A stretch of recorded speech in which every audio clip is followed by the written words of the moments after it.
last week's Cleinman Performance Network meeting in Dallas, our theme was What Matters.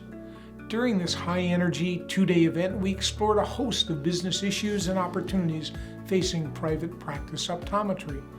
During my closing remarks, I focused on the importance of good data. Good data matters. When I was in my early 20s, then the CEO and founder of the first national optometry buying group, a mentor shared a learning that has stuck with me these many years. Al, he said, if you look at numbers long enough, they'll start talking to you. I owe much of my success to this comment. Data begets information, begets knowledge, begets wisdom. Without good data, we won't achieve wisdom. Data is the foundation of many of this century's most successful and valuable enterprises. Indeed, companies like Google, Amazon, and Facebook are data companies. And the mining of the data supplied by customers is their stock in trade. But what about your practice? How important is good data?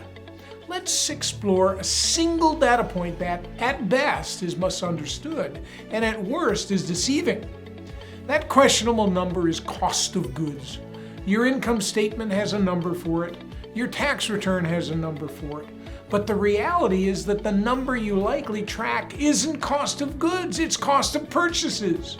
This is because most of you use cash basis accounting. As a result, all you track is how much you buy, not how much you sell.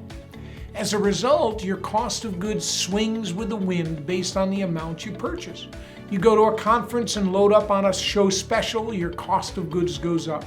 You stop buying in December and your cost of goods goes down. You have little idea of where your product goes once you make your purchase.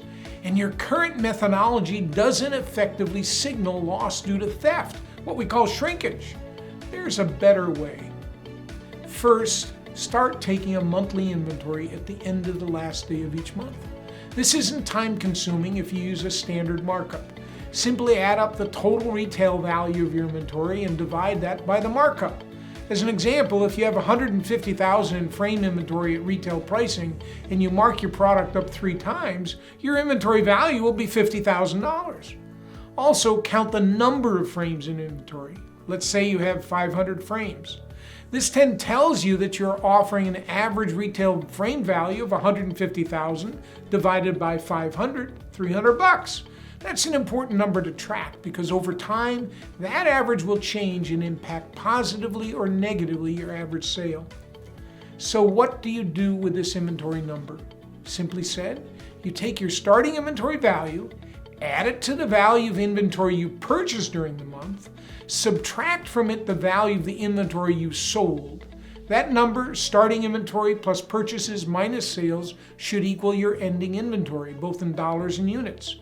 If not, you've got shrinkage. Product is finding its way out the door by other than a means of a sale.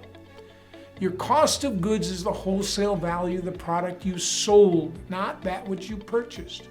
This number then ties directly to your revenue, resulting in an accurate cost of goods percentage. Tracking only your purchasing tells you but one part of the story. While it's certainly a number that you should track, it's not the number that will talk to you. True cost of goods, that which you sell, is the data point that speaks. In simple terms, good data matters. This is especially critical in an inflationary, low unemployment environment where cost management is mission critical. Over the next several weeks, I'll be sharing information about other data points that may be deceiving you. Stay tuned.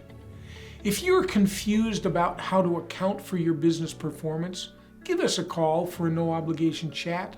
We have decades of experience helping clients gain control over the economics of their practice and build wealth.